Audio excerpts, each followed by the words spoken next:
Buenas tardes, profesora. Mi nombre es Christopher Apaolaza y junto a Vincent Schneider y Rodrigo Ancán vamos a presentar en este video nuestra EP número 3,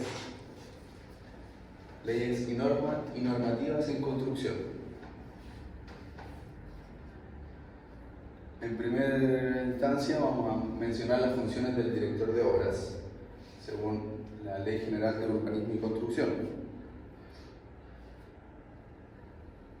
El artículo 1 menciona las disposiciones de la presente ley relativas a planificación urbana, urbanización y construcción y las de la ordenanza que sobre la materia dicte el presidente de la República regirán en todo el territorio nacional. El artículo 2, esta legislación de carácter general tendrá 3 niveles de acción: la ley general, que contiene los principios, atribuciones, potestades, facultades, responsabilidades, derechos, sanciones y demás normas que rigen a los organismos funcionarios, profesionales y particulares en las acciones de planificación urbana, urbanización y construcción. La ordenanza general, que contiene las disposiciones reglamentarias de esta ley y que regula el procedimiento administrativo, el proceso de planificación urbana, urbanización y construcción y los estándares técnicos de diseño y construcción exigibles en los dos últimos. Las normas técnicas, que contienen y definen las características técnicas de los proyectos, materiales y sistemas de construcción y urbanización de acuerdo a los requisitos de la obligatoriedad que establece la ordenanza general. Las normas técnicas de aplicación obligatoria deberán publicarse en Internet y mantenerse a disposición de cualquier interesado de forma gratuita. El artículo 3. Al Ministerio de Vivienda y Urbanismo corresponderá proponer al Presidente de la República las modificaciones de esta ley que esta ley requiera para adecuarla al desarrollo nacional. Le corresponderá igualmente estudiar las modificaciones que requiera la ordenanza general de esta ley para mantenerla al día con el avance tecnológico y desarrollo. Título 1. Disposiciones generales, capítulo 1. Le corresponderá también aprobar por decreto supremo las normas técnicas que confeccionare el Instituto Nacional de Normalización y las normas sobre pavimentación.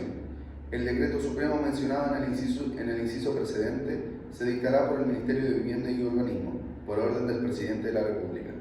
Artículo 4. Al Ministerio de Vivienda y Urbanismo le corresponderá, a través de la División de Desarrollo Urbano, impartir las instrucciones para la aplicación de las disposiciones de esta ley y su ordenanza general, mediante circulares, las que se mantendrán a disposición de cualquier interesado. Asimismo, a través de las Secretarías Regionales Ministeriales, deberá supervigilar las disposiciones legales, reglamentarias, administrativas y técnicas sobre construcción, urbanización e interpretar las disposiciones de los instrumentos de planificación territorial. Las interpretaciones de los instrumentos de la planificación territorial que las Secretarías Regionales Ministeriales emitan en el ejercicio de las facultades señaladas en este artículo solo regirán a partir de su notificación o publicación según corresponda y deberán evacuarse dentro de los plazos que señale la ordenanza general. Así con cada uno de estos artículos. Serán funciones, por ejemplo, dice el artículo 9, serán funciones del director de obras: estudiar los antecedentes, dar los permisos de ejecución de obra, conocer de los reclamos durante las faenas y dar recepción final de ellas, todo de acuerdo a las disposiciones sobre construcción contempladas en esta ley. La ordenanza general, los planes reguladores, sus ordenanzas locales y las normas y reglamentos respectivos aprobados por el Ministerio de Vivienda y Urbanismo. También ve dirigir las construcciones municipales que ejecute directamente el municipio y supervigilar estas construcciones cuando se contraten con terceros. La siguiente solicitud y diapo son las responsabilidades del hito de la Ley General de Urbanismo y Construcción. Y sin perjuicio de lo establecido en el número 3 del artículo 2003 del Código Civil, los constructores serán responsables por las fallas, errores, defectos de la construcción, incluyendo las obras ejecutadas por subcontratistas y el uso de materiales o insumos defectuosos, sin perjuicio de las acciones legales que pueden interponer, a su vez, en contra de los proveedores, fabricantes y subcontratistas. El inspector técnico de obra, ITO, será responsable de supervisar las obras que se ejecuten conforme a las normas de construcción aplicables en la materia y al permiso de construcción aprobado y sus modificaciones, así como también al proyecto de arquitectura correspondiente, el proyecto de cálculo estructural y su memoria y los proyectos de especialidades incluidos en los planos y especificaciones técnicas correspondientes. Respecto de las responsabilidades, daño y perjuicio a que se refiere este artículo, las personas jurídicas serán solidariamente responsables con el profesional competente que actúe por ellas como arquitecto, ingeniero civil, ingeniero constructor o constructor civil, los que deberán individualizarse en el respectivo permiso de construcción.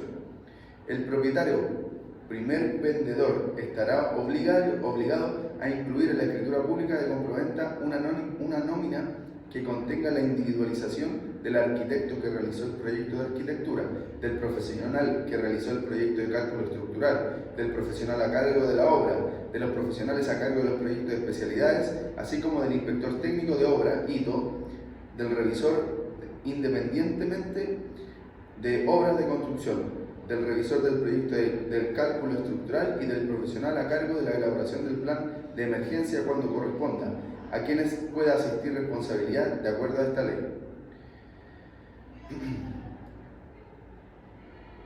La responsabilidad civil que se refiere a este artículo, tratándose de personas jurídicas que se hayan disuelto, se hará efectiva respecto de quienes eran sus representantes legales a la fecha de celebración del contrato. Las acciones para hacer efectivas las responsabilidades a que se refiere este artículo prescribirán en los plazos que se señalan a continuación. 1. En el plazo de 10 años, en el caso de fallas o defectos que afecten a la estructura soportante del inmueble. 2. En el plazo de 5 años, cuando se trate de fallas o defectos de los elementos constructivos o de las instalaciones. La siguiente diapo nos menciona el capítulo 4 de las sanciones que emanan de la Ley General de Urbanismo y Construcción. El capítulo 4 de las sanciones nos menciona el artículo 20. Toda infracción de las disposiciones de esta ley a su ordenanza general y a los instrumentos de la planificación territorial que se apliquen en las respectivas comunas será sancionada con multa a beneficio municipal no inferior a un 0,5% ni superior al 20% del presupuesto de la obra, a que se refiere el artículo 126 de la presente ley. En caso de no existir presupuesto, el juez podrá disponer la tasación de la obra por parte de un perito o aplicar una multa que no será inferior a una ni superior a 100 unidades tributarias mensuales. Todo lo anterior es sin perjuicio de la paralización o demolición de todo o parte de la obra según procediere, a menos que el hecho sea constitutivo de delito o tenga una sanción especial determinada en esta ley o en otra. La municipalidad que corresponda, la Secretaría General Ministerial de Vivienda y Urbanismo respectiva o cualquier persona podrá denunciar ante el juzgado de policía local correspondiente el incumplimiento de las disposiciones aludidas en el inciso anterior. La denuncia deberá ser fundada y acompañarse de los medios probatorios de que se disponga. Las acciones relativas a las infracciones a que se refiere este artículo prescribirán al momento de la recepción de la obra por parte de la Dirección de Obras Municipales. Según el artículo 21, las infracciones a las disposiciones de esta ley y de su ordenanza general y de los instrumentos de planificación territorial serán de conocimiento del juez de policía local respectivo. Tratándose de la responsabilidad de las personas jurídicas, se estará a lo dispuesto en el artículo 28 de la ley 18.287. En caso de disolución, mientras esté pendiente el plazo de prescripción, las acciones se seguirán en contra de lo que eran sus representantes legales a la fecha de la infracción. Así también el artículo reemplazado por el número 7, el artículo 1 de la ley 19.472 e inciso tercero reemplazado por el que aparece en el texto por el número 3,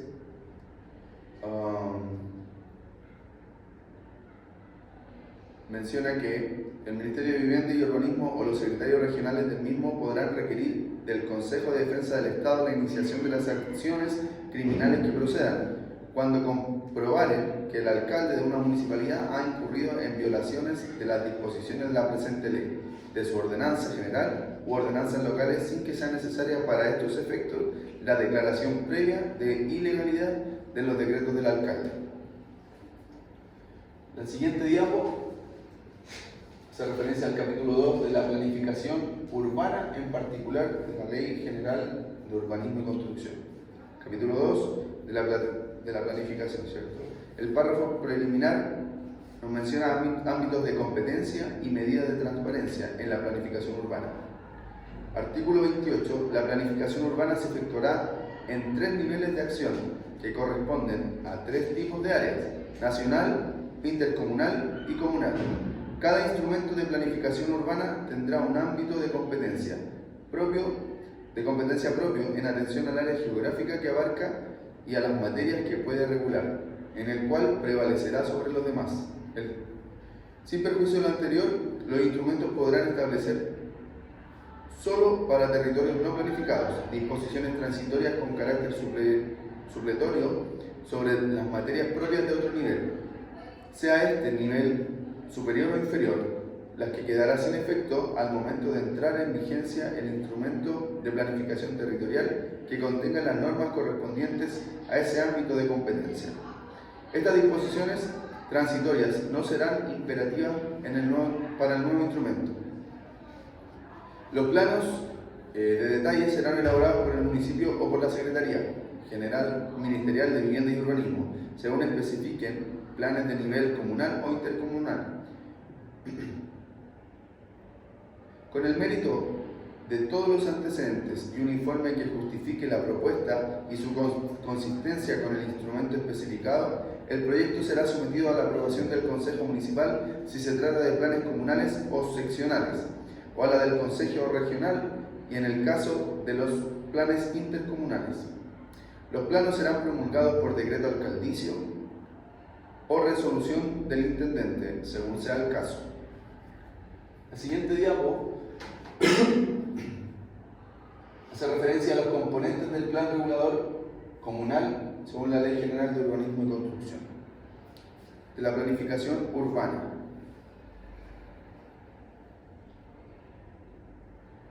Asimismo, a través de los planos de detalles subordinados a los planes reguladores comunales, seccionales o intercomunales, podrán fijarse con exactitud el diseño y características de los espacios públicos, los límites de las distintas zonas o áreas del plan y, en el caso de los planes reguladores comunales y seccionales, el agrupamiento de edificios y características arquitectónicas de los proyectos a realizarse en sectores vinculados con monumentos nacionales, en inmuebles o zonas de conservación histórica o en sectores que el plan regulador exija la adopción de una determinada morfología o particular estilo arquitectónico de fachadas. Estos planos serán elaborados y aprobados conforme señala el artículo precedente con los siguientes cambios. A. Deberán contener una breve memoria y disposiciones reglamentarias. B. Se deberá realizar una o más audiencias públicas en los barrios o sectores afectados para exponer la propuesta de plan de detalle a la comunidad en la forma establecida en la ordenanza de participación ciudadana de la respectiva municipalidad. C. Antes de su aprobación se expondrán a la comunidad por un plazo de 30 días vencido el cual los interesados podrán formular observaciones escritas y fundadas hasta por otros 30 días, aplicándoles lo previsto en el artículo 43. Artículo 28. Estándares urbanísticos mínimos para los instrumentos de la planificación urbana comunal. Los instrumentos de la planificación urbana comunal deberán ajustarse en su elaboración o modificación a: letra A, la superficie, accesibilidad y tipos de áreas verdes por ocupantes o habitantes que señale la ordenanza general. Letra B, la superficie, accesibilidad y tipo de equipamiento por ocupantes o habitantes que señale la ordenanza general.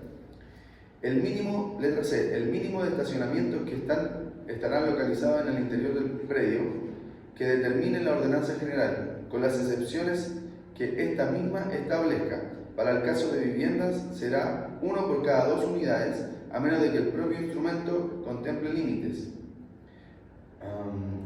Límites diferentes sean inferiores o superiores, por razones de congestión o densidad, y sin perjuicio de respetar lo dispuesto en el artículo 8 de la Ley número 19.537 sobre copropiedad inmobiliaria, tratándose de uso de distinto uso de habitacional. Se estará a lo que determine la ordenanza general en función del destino e intensidad, la intensidad de ocupación. Letra D. Una trama vial que incorpore circulaciones destinadas al uso público cuyas intersecciones no excedan de 200 metros lineales, con las excepciones que señala la ordenanza general para garantizar la continuidad del espacio público y la conectividad con la vialidad del sector.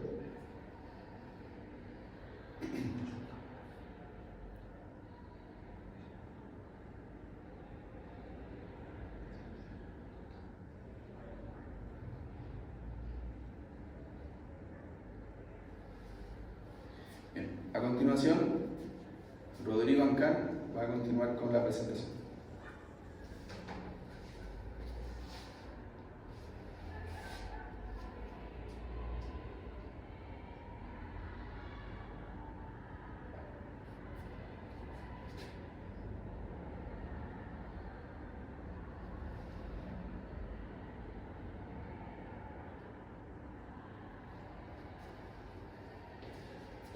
Hola, mi nombre es Rodrigo Ancán y les voy a hablar con qué debe contar el plan regulador comunal.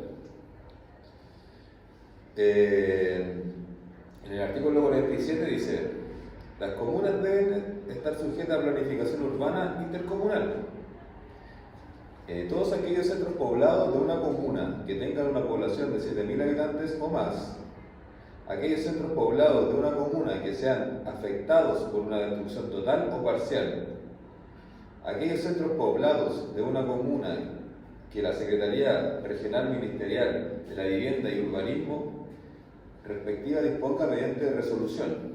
La referida Secretaría Regional Ministerial podrá encargarse de la confección del plan, debido, en todo caso, enviarlo a la municipalidad correspondiente para su trámite de acuerdo al procedimiento señalado en el inciso primero del artículo 43-6, título 2 de la planificación urbana, capítulo 2. Artículo 49. Las municipalidades con obligación de tener plan regulador comunal podrán designar una comisión con representación municipal y particular para asesorar en su estudio y coordinación, su programación y realización. Los cargos de la comisión serán ad honorem y además voluntarios para los particulares. Asimismo, las municipalidades podrán solicitar la designación de funcionarios de la administración pública para que integren esta comisión asesora. Artículo 50. En casos especiales de proyectos de los servicios regionales o metropolitanos de vivienda y urbanización, estos podrán proponer al Ministerio de Vivienda y Urbanismo, a través de la respectiva Secretaría Regional, las modificaciones a los planes reguladores que estimen necesario. El Ministerio aprobará dichas modificaciones previo informe de la municipalidad respectiva, la que deberá evaluarlo en el plazo de 30 días vencido el plazo. Artículo 51. Los trazados de los planes reguladores comunales se realizan por el municipio mediante a. Las expropiaciones derivadas de la declaración de utilidad pública contenida en el artículo 59. B. Las adquisiciones hechas en licitaciones públicas o compra directa por la municipalidad de acuerdo con su ley orgánica. En el caso de compra directa, el precio no podrá exceder de la tasación respectiva que efectúe la Dirección de Obras Municipales. Para estas adquisiciones no regirá lo dispuesto en el artículo 49 de la Ley número 17.235 y las cesiones de terreno que se urbanicen de acuerdo con disposiciones de ley y ordenanza general.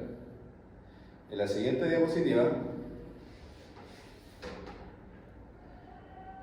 ¿Qué se entiende por límites urbanos?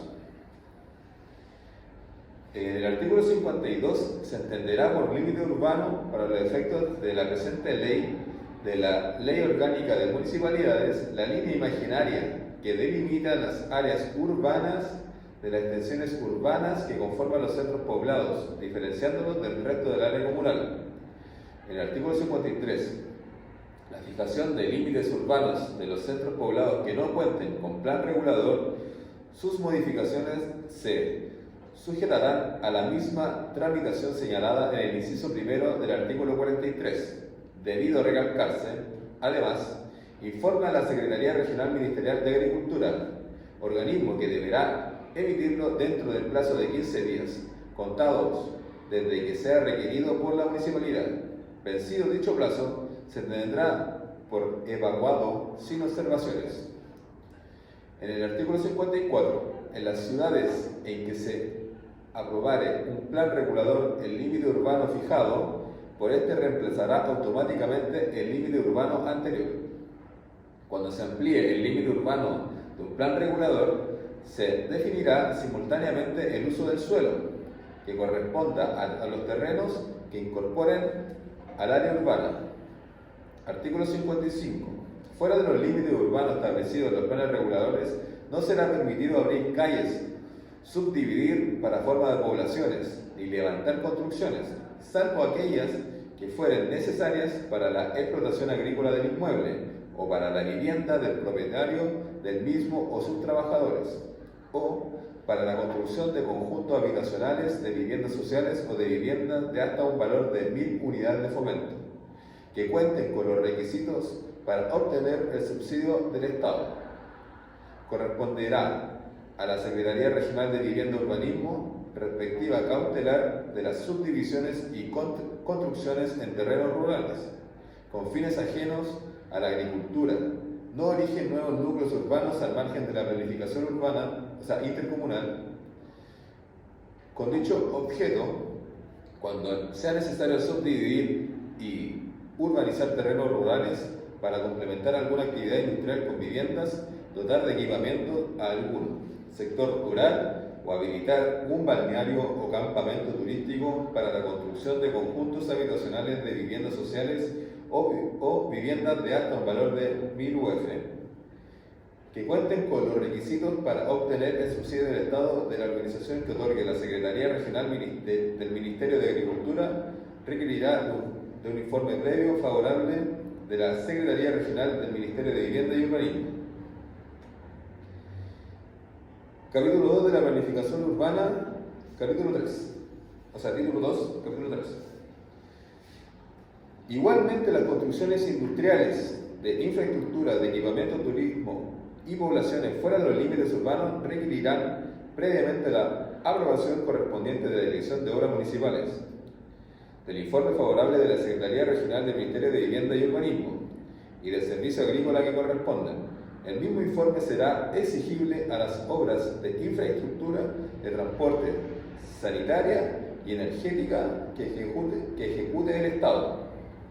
En el artículo 56, en el área rurales se prohíbe a los dueños de predios colindantes con los caminos públicos nacionales definidos por la Ley de Caminos ocupar una franja de 35 metros, medidas a cada lado de cierros actuales o los que se ejecuten en variantes o caminos nuevos, nacionales con construcciones que en el futuro perjudiquen su ensanche.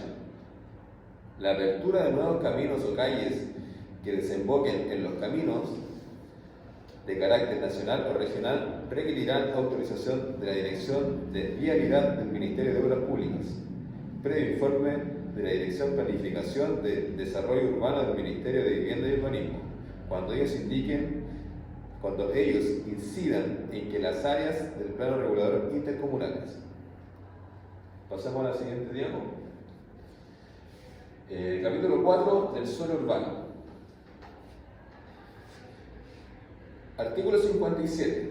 El uso del suelo urbano en las áreas urbanas se regirán por lo dispuesto de los planes reguladores y las construcciones que se levanten en los terrenos serán concordantes con dicho propósito. Artículo 58. Igualmente, el otorgamiento de patentes municipales será concordante con dicho uso del suelo. Las patentes no regidas por normas especiales diversas requerirán el informe previo favorable de la Dirección de Obras Municipales. El otorgamiento de patentes que vulneren el uso del suelo establecido en la planificación urbana acarreará la caducidad automática de estas y será causal de destitución del funcionario o autoridad municipal que lo hubiere otorgado. Artículo 59. Declararse de utilidad pública todos los terrenos consultados en los planes reguladores comunales, planes reguladores intercomunales, planes seccionales destinados a circulaciones, plazas. Proceso de subdivisión y urbanización del suelo que comprenden 3 casos. Bueno, en el artículo 65, el proceso de subdivisión y urbanización del suelo comprende 4 casos.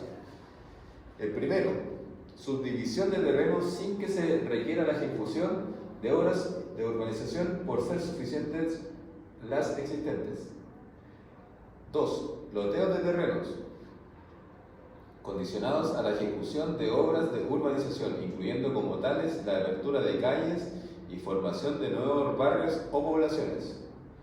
3. Urbanización de loteos existentes cuyas obras de infraestructura sanitaria y energética y de pavimentación no fueron realizadas oportunamente. 4. Urbanizaciones voluntarias ejecutadas en el espacio público o al interior de un predio por parte de su propietario, desvinculadas del proceso de división del suelo, sujetas siempre a la aprobación previa de la municipalidad respectiva. En la siguiente diapositiva vamos a hablar sobre definiciones y subdefiniciones.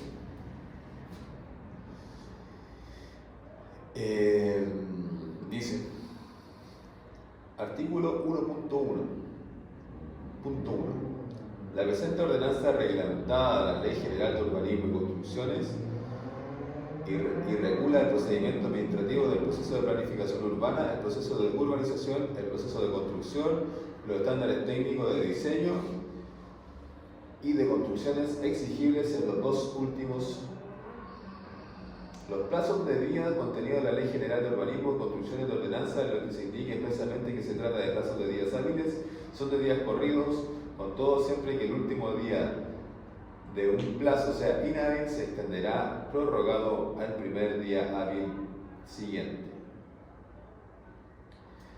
Artículo 1.1.2. Definiciones. Los siguientes vocablos tienen en la ordenanza el significado que se expresa. Accesibilidad universal, la condición que deben cumplir los entornos, procesos, bienes, productos y servicios, así como los objetos o instrumentos, herramientas y dispositivos, para ser comprensibles, utilizables y practicables por todas las personas, en condiciones de seguridad y comodidad de la forma más autónoma y natural posible. Ampliación. Aumento de superficie edificada que se construye con posterioridad a la recepción definitiva de las obras. Área de extensión urbana. Superficie del territorio ubicada en el interior del límite urbano destinada al crecimiento urbano proyectado en el Plan Regulador Intercomunal. Área urbana.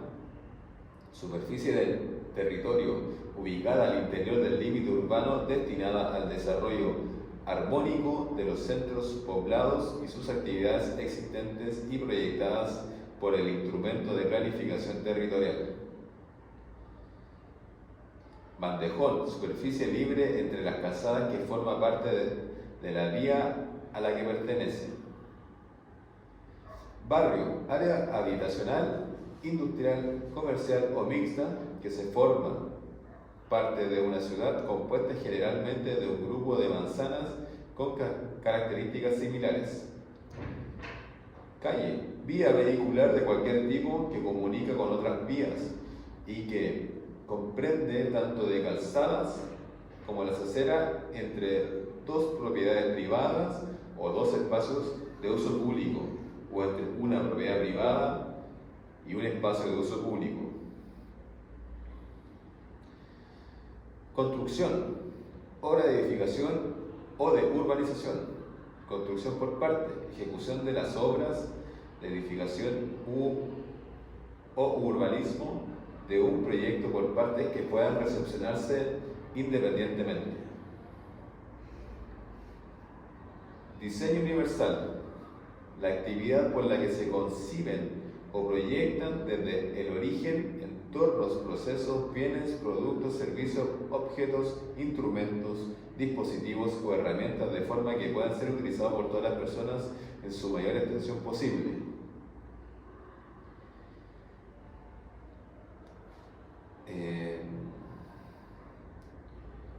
Muro exterior, el que limita exteriormente un edificio. Muro soportante, aquel que forma parte de la estructura de un edificio y resiste una carga determinada además de su propio peso.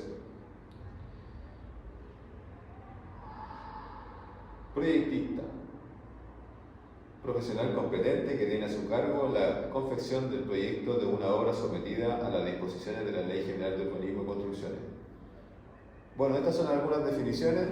A continuación, mi compañero Vincent Schneider continuará con la presentación. La siguiente diapositiva.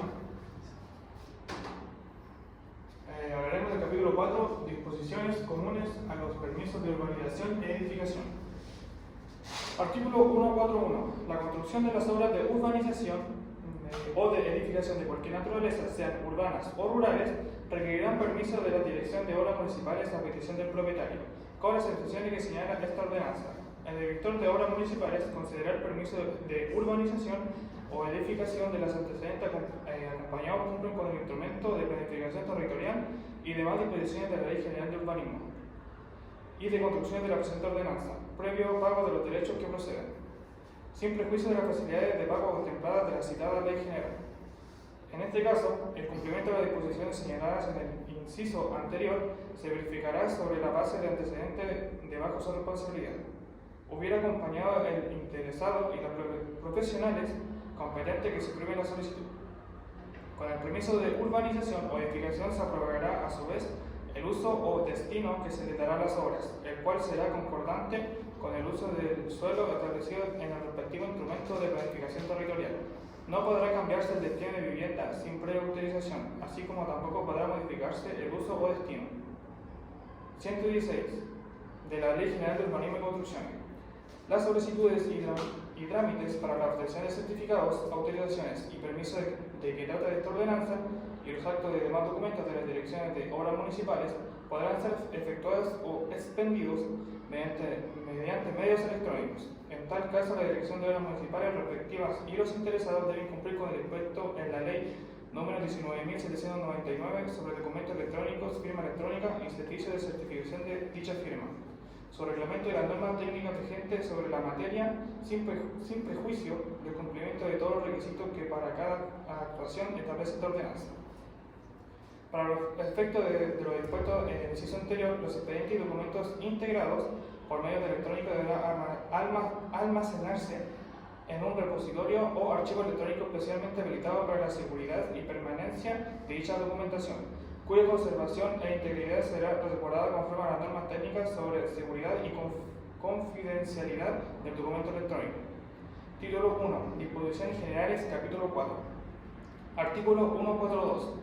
Los documentos requisitos exigidos en la Ley General de Urbanismo y Construcciones y en esta ordenanza para la obtención de permisos, recepciones, aprobación de anteproyectos y demás solicitudes ante la Dirección de Obras Municipales constituyen las únicas exigencias que deben cumplirse sin perjuicio de requisitos que en forma explícita y para los mismos efectos exigen otras leyes.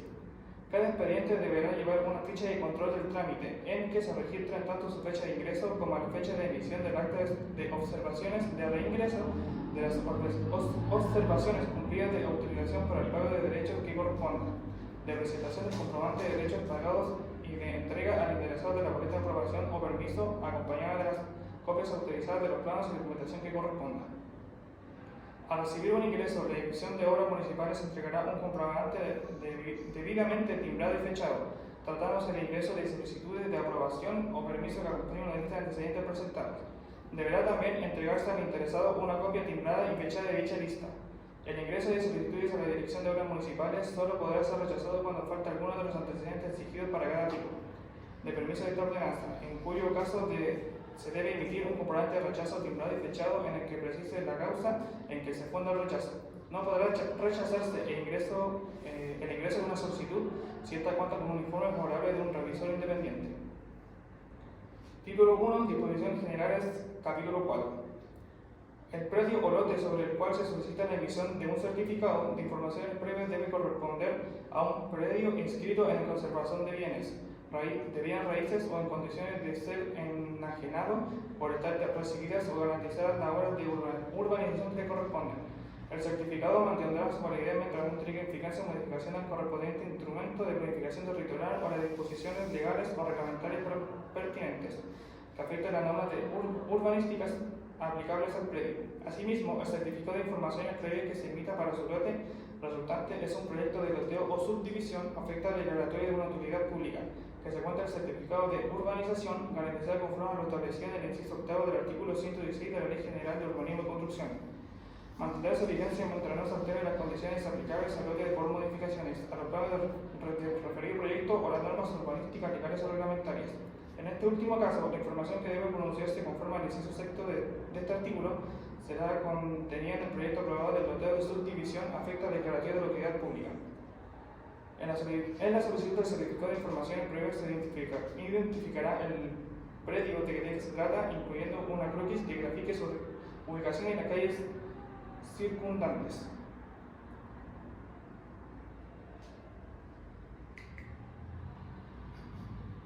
En la siguiente diapositiva, 3.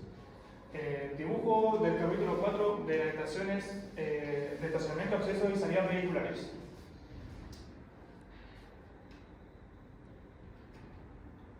Estos son dibujos de los accesos de los estacionamientos, tanto de las salidas como el acceso de vehículos a los estacionamientos. Zonas de conservación históricas general del urbanismo y construcciones. La Ley General del Urbanismo y Construcciones, a través del inciso segundo del artículo 60, prevé la protección del patrimonio local a través de los planes reguladores comunales, con las respectivas denominaciones de zonas de conservación histórica e inmuebles de conservación histórica. En ambos casos, se requiere utilización previa de los CEREMIS MIMBU para la demolición o refacción de los edificios existentes en dichas zonas o individualizados como inmuebles. Categorías de protección. Los planes reguladores comunales pueden identificar inmuebles o zonas de conservación histórica que, según el artículo 112 de la Ordenanza General de Urbanismo y Construcciones, se encuentran definidos de la siguiente manera.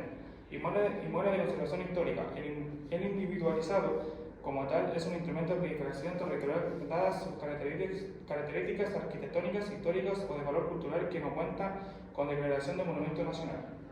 En la siguiente diapositiva es un resumen explicativo de la Ley Chilena 2458. 1. Alcance y campo de aplicación. Esta norma establece los requisitos de seguridad para el diseño, construcción, instalación y uso de sistemas de protección contra caídas durante la construcción, reparación y demolición de obras de construcción.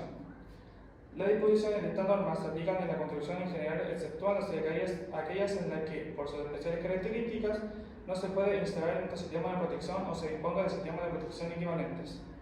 Propósito. El propósito de los sistemas de protección es detener la caída desde la altura de personas y de materiales, herramientas, escombros o cualquier objeto que puede causar daño a las personas que se encuentran trabajando o transiten en niveles inferiores. Definición. Sistemas de protección contra caídas. Redes de protección que permitan retener la caída de una persona desde la altura, pantallas de protección que permitan retener la caída de objetos o sistemas compuestos de ambos componentes, que cumplen características estructurales de residencia y que se instalan completamente adosados a la obra de construcción en todo perímetro donde existe el riesgo de caída de personas y objetos. En la siguiente diapositiva es un resumen explicativo de la norma chilena 2437 y norma chilena 2438. La norma chilena 2437 sobre grúas, torres, condiciones de operación, alcance y campo de aplicación. Esta norma establece las condiciones para la operación de una grúa torre y las medidas de seguridad que se deben adoptar en las puertas del servicio inicial, el trabajo diario y las definiciones normales o de emergencia de la grúa torre. Esta norma establece además los requisitos generales y los conocimientos básicos que debe poseer un operador de grúa torre. Ley chilena 2498, alcance y campo de aplicación. Esta norma establece los requisitos y condiciones que se deben cumplir para hacer el montaje de una grúa torre. Esta norma se aplica cada vez que sea necesario montar una grúa torre. Personal de montaje. El personal de montaje debe depender de un profesional universitario o técnico con experiencia en montaje de grúas torre, quien debe planificar el trabajo, impartir las órdenes por escrito y responsabilizarse por la ejecución del mismo. El personal de montaje debe tener capacitación periódica.